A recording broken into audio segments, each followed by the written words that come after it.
Telehealth is a lie. We were sold on this idea that it was the solution to America's dystopian healthcare system. Overall spending on healthcare has doubled over the past 2 decades. They billed our insurance company over $3 million. Highest spend per capita in the world, 66% of all individual bankruptcies are related to medical bills. Mortality rates, obesity rates. Prices in America are 256% higher on average. The average American pays about $1,200 per year, more than anyone else in the world. Telehealth was supposed to be the tech solution to the painful, seemingly unfixable problem of making healthcare affordable in America, but that is not what telehealth companies are doing. Instead, telehealth has created a brand new epidemic of its own. I did it myself. I tested the fences that these companies put towards obtaining prescription drugs, and here's everything they prescribed to me. Massive pill distributor for patients who were seeking these drugs on that website. Targeting people who feel they might have ADHD. Kind of like Ozempic and Wegovy. It didn't start this way though. 2000s telehealth, enabled by your good old USB webcam, was just about moving a physical experience to a digital experience and making everything more efficient. And you had companies like Teladoc and Amwell and MD Live, which are very much still around, but these are not the type of companies that we deal with today. Those 2000s companies are what people define as traditional direct-to-consumer telehealth. And the math for that is simple. You hire doctors on payroll, and you streamline the whole process. Okay, so I just got the results of my dermatology consultation. So I have this thing in my finger, which is apparently a viral wart. I submitted photos, I completed a questionnaire, and I got a diagnosis, a prescription, and a recommendation to get cryotherapy. And this whole thing was $89. I'm sure it took this doctor all of 5 minutes to reach that conclusion and to write the message I got. Now, I went to a real doctor in person, and the diagnosis was the same. I have to get this thing burned out. Now, according to Glassdoor, the average pay for a physician in Teladoc is $143 an hour. My estimates say that they process 5 to 6 appointments in an hour, which gives the company an average gross margin of 70%. It's quite literally bringing technology economies of scale to the very unscalable business of hosting a clinical practice. It would have cost me hundreds of dollars to visit a dermatologist in New York, and I honestly can't argue with this logic. But narrow platforms work very differently. They often sell the drugs themselves, and so the business is not providing health consultations, it's mainly selling drugs. All right, so let's see if I can get a hair loss prescription from Hims. This Hims form was honestly beautiful, very well designed. I answered 100% truthfully. All they asked me was for a selfie, not even a close-up of my supposedly receding hairline. I didn't have to pay for the consultation, and lo and behold, here's my prescription for hair loss medication. Nice packaging. Now, the reason why these 2 medications require a prescription is because they can cause side effects. According to the NHS, finasteride causes erectile dysfunction in more than 1% of patients, which is honestly pretty high if you ask me, but this notice only came after I put my credit card and after I got the prescription. The physician in charge of my case sent me a link to an article, but she did not mention this outright. She also said, if this product is not working as expected or you experience any concerning side effects, please write to your provider. So I have to write to my provider, not them. So according to a company's spokesperson, Hims & Hers does not consider itself to be a medical provider, drug maker, or pharmacy, and so is not subject to FDA regulations for prescription drug marketing and promotion. But more on this later. Companies like these clearly have a business model that doesn't focus on consultation. It's all about the prescription and then selling the drugs. Good medical practice involves taking a history, diagnosing the patient, and then deciding on what treatment is best for the patient, not starting from the treatment and asking whether the patient is right for it. Now, I'm not saying there's anything wrong with that necessarily. I have to give it to them. That purchase was a smooth, seamless experience, and for people with actual or worse hair loss than me, it's probably great. Even though they are a narrow platform, Hims & Hers has a market cap of $4.6 billion, much larger than any of the traditional telehealth companies. But what about other drugs? Have you heard of using Viagra to improve your pump in the gym? So theoretically, it should improve your performance. I've told you my Vegas Viagra story that when I went to Vegas, the first time I ever experimented with it in my 20s. Now, recreational Viagra is a thing. It's dangerous for countless reasons, but it is a thing. I remember early 2000s internet where you would see all these sketchy ads selling Viagra, and this was actually a loophole that allowed companies to sell Viagra or counterfeit Viagra online. The easiest way to tell that those websites were scammy were their terrible domain names. Your domain name is crucial to building credibility, and something like buyviagra.biz or Viagra-buy-online.com is just not a good look. Now, this happens a lot with tech startups too. You are building the future of tech, And if you show up with a clunky one-to-one startup-tech.com, good luck getting good traction on that. Instead, you should get yourself a clean, memorable domain name like startup.tech. After all, .tech is the most relevant and obvious domain extension for tech startups. Over 500,000 tech startups worldwide that have collectively raised over $5 billion in funding use .tech domains. Startups like 1x.tech, an OpenAI-backed tech startup that is developing humanoid robots to work in our homes. They have opted for a clean, memorable .tech domain to help them stand out in this competitive tech landscape. And we've partnered with .tech this year to pick one startup that's using a .tech domain every month for free office hours with my team and I. You can sign up for those office hours on the domain call with Caya.tech. Thanks again, .tech, for sponsoring today's video. And I'll be taking one every day for the next week. It's no secret that people who shouldn't be on Viagra sometimes indulge, but how easy is it to get a prescription?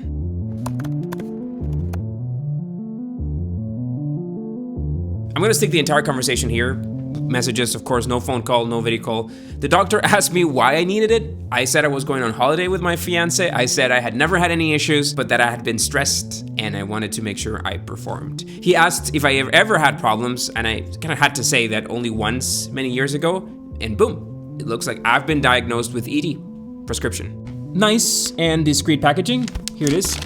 Generic for Viagra, but I will not be reporting on the results of this one. I think the bar was set very low for that prescription. He didn't give me any warnings. He just pointed me to a URL and said that it would help me decide if the benefits of the treatment plan outweigh the risks. Now, playing devil's advocate though, you could lie to your doctor about ED the same way I could lie in this online form. Also, Viagra has been allowed for over-the-counter sales in countries like the UK, so I guess some countries consider that you can decide and take it at your own risk. But is this an accurate diagnosis, really? There are dozens of telehealth companies whose sole business is prescribing ED drugs. Just run a Google search. After the pandemic, we saw this crazy rush of pitch decks around telehealth companies, and many of them were just really Viagra shops. After the pandemic, telehealth companies grew 38x, not 38%, 38 times. Ro's last valuation was $7 billion, and the company was founded by Zachariah Reitano in 2017, in part because of his own experience with ED. Our mission is to provide the most seamless and affordable way for men to receive treatment, and to start them on the path of identifying the root cause and improving their overall health. But this consultation I had didn't feel like they were trying to find the root cause or improving my health. It felt just like a quick test so I could buy Viagra from them. In 2022, urologist Justin Dubbin put these companies to the test, triggered by some of his own patients that were taking telehealth prescribed testosterone. So he set out on a mission to snatch testosterone prescriptions by saying he had a decreased sex drive and erectile dysfunction. He openly diagnosed himself and told them that he needed it. The worst part was that Dubbin submitted real lab results from his actual hormone levels, which were normal, and 6 of the 7 companies still prescribed him. Just look at the logic of this thing. It's not a pay appointment so that the doctor decides if you get treatment. It's a prepay the medicine purchase and then go through the appointment to make sure you need the prescription. Who's really deciding on this diagnosis? But don't worry, it gets worse. Okay, so just like erections were a side effect of Viagra, which was originally designed to treat hypertension, losing weight was a side effect of Ozempic. The drug was originally designed to treat diabetes, and this is called an off-label use. But once people figured it out, became almost impossible to buy. Ozempic. I'm going to do the Ozempic weight loss shot. He also dropped about 80 pounds. That side effect has garnered attention from many who don't suffer from diabetes. Ozempic prescriptions grew 850% from 2019 through 2022, creating an actual shortage for the people who were using Ozempic to treat diabetes. And when drugs are officially in shortage, the FDA allows pharmacies to make their own compounded versions. Now, the Ozempic patent has not expired, so these aren't really generics. They're rather a custom copy that doesn't have to go through the whole approval process. Now, the way Wired put it, dupes got legalized, and there's no need to wait for patents to expire. And so this became the perfect combination for these new narrow telehealth companies, an opportunity they couldn't miss. So Hims & Hers, Ro, ReflexMD, Allen Meds, Henry Meds, GetThinMD, they all have their own GLP-1 compounds. With my real measurements, Hims recommended a kit with metformin and topiramate, not Ozempic, and I wasn't able to change my measurements later. Now, Ro said that I wasn't eligible for Ozempic because of my body mass index, but I could just refresh the page, adjust my weight, which then allowed me to go through the whole process and get a blood test shipped. I had to take a blood test before moving forward, and honestly, I'm not sure if the results are gonna come in time before we wrap the video. However, I did get Reflex MD, which charged me before even going through the process, but sure enough, prescribed me with their Ozempic equivalent compound. I don't think that I looked 200 pounds in the webcam photo I submitted, but that's all it took. And here's my GLP-1 semaglutine thing. They sent a bunch of syringes. They sent this one, which I think helps with the upset stomach. Yep. By the way, after I got these, I tried to cancel the subscription, and suspiciously, there's no cancel button on the page. You have to go through their email. I'm sure there's this new law that's blocking that now. A video for another day. Also, random note, a dual dose of real Ozempic back in Costa Rica does require a prescription, but the original version, this is Ozempic, brand Ozempic, not the compound, costs $200 a dose, far from the $1,000 per dose that you would have to pay in the US if you don't have insurance. That, folks, is also a video for another day, but now we can move on to the deepest part of this rabbit hole. Perhaps the most blatant abuse of the telehealth system, allegedly, came from a company called Done, which is currently facing a lawsuit by the DEA, which called it a $100 million Adderall distribution and healthcare fraud scheme. What they say is, instead of properly addressing medical needs, the defendants allegedly made millions of dollars by pushing addictive medications. The gist of the problem is simple. People who are diagnosed with ADHD have to go through a painful process to get refills on their meds. Many patients who suffer from ADHD take Adderall, a stimulant that has proven to be effective in managing symptoms like inattention, hyperactivity, and impulsivity. The thought of going through a work week without it was really scary. But Adderall is classified as a Schedule II controlled substance because it has potential for abuse, it creates dependency, and patients face a lot of regulations when they want to get their meds. Now, during the pandemic, rules were relaxed so that some substances can be prescribed via telehealth that before that needed an actual physical appointment. And some of those are ketamine, Adderall, and steroids like testosterone. And so companies like Cerebral, like Done, rode that wave. Combined with the startup funding madness of the time, Cerebral raised an absurd $35 million Series A round at the end of 2020. Done, on their side, was built with this mindset to move fast and break things. The first person who goes to jail because of this gets a Tesla. Now, their model was simple: pay a subscription and get access to the appointments that you need. But the real model is retention. It's not about curing people. It's about keeping them on the subscription. And what better way to do that than with an addictive prescription medication? Both companies started growing like crazy, and it wouldn't take long for Adderall shortages to begin in the States. Right now, pharmacies are facing an Adderall shortage nationwide, which is used to treat attention deficit disorders. Demand increases during the pandemic, and the problem has only gotten worse. So in December 2021, Harlan Band, a 29-year-old patient of Done, passed away from a drug overdose. He was a recovering drug addict. He was sober when he first subscribed to the platform, and the clinician in charge of his case just failed to detect his drug use history. Now, the clinician specialized in family medicine, not in psychiatry, and she hadn't diagnosed many ADHD cases before going to work for Done. After a few months on the Done subscription, you no longer need in-person checkups, so for over a year, Harlan got his refills by just completing a form. In March, the Wall Street Journal was the first to reveal that both of these companies were running basically a pill mill system. Practitioners working at Done, they were contractors, they were not employees. They'd made $10 per active patient that they prescribed medicine to, and some of them were making over $40,000 a month. They were encouraged not to schedule follow-ups because they weren't even paid for the follow-ups.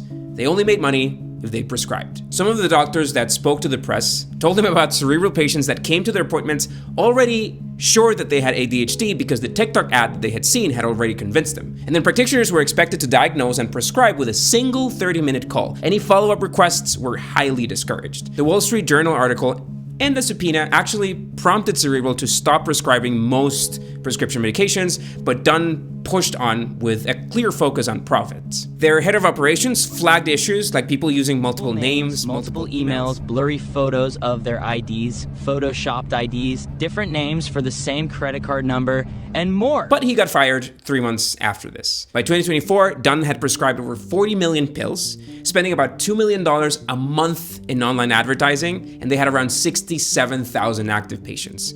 By February 2023, she was caught with a one-way ticket to Hong Kong and served her first warrant, and she live streamed it. But by all means, Done is running, And you guessed it, they also diagnosed me with ADHD. They prescribed me some pills, which I had to go to the pharmacy and pay and pick up, so I just didn't. I'm gonna start you on a medication. It's ADHD medication. Like I said earlier, it just helps you focus. Now, since I consider myself fairly productive in my life, I'm gonna go out on a limb and say that I don't have ADHD.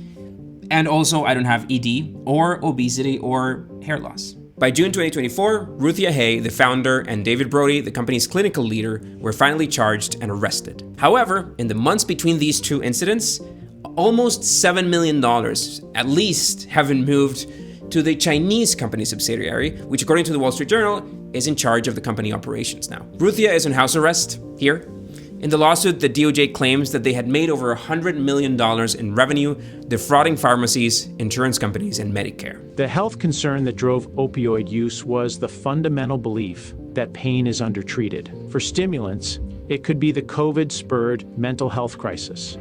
It doesn't sound like they care about your well-being. It sounds like they care about prescribing you these medications. But the shutdown of Dunn also leaves tens of thousands of actual ADHD patients with no easy access to the medication that they need. The idea is not to flag these companies as evil, is to expose what putting profits first does to people's health. According to Matthew Strain from the DEA, the current state of stimulants is quite similar to the beginning of the opioid crisis. It's already a public health concern, there's a growing number of manufacturers producing the drug, and exploitation over the internet. To me, the problem is very simple. You just can't apply startup economics to healthcare. Healthcare is healthcare. It's sacred. Companies can maximize profits as long as they don't play with people's lives, but sadly, regulating telehealth doesn't seem to be in anyone's priority list, at least until they solve everything else about healthcare. Now, if you enjoyed today's video, you should watch our episode on why everything has become a subscription lately and how these companies have figured out a way to make so much more money out of you. We'll catch you in the next one.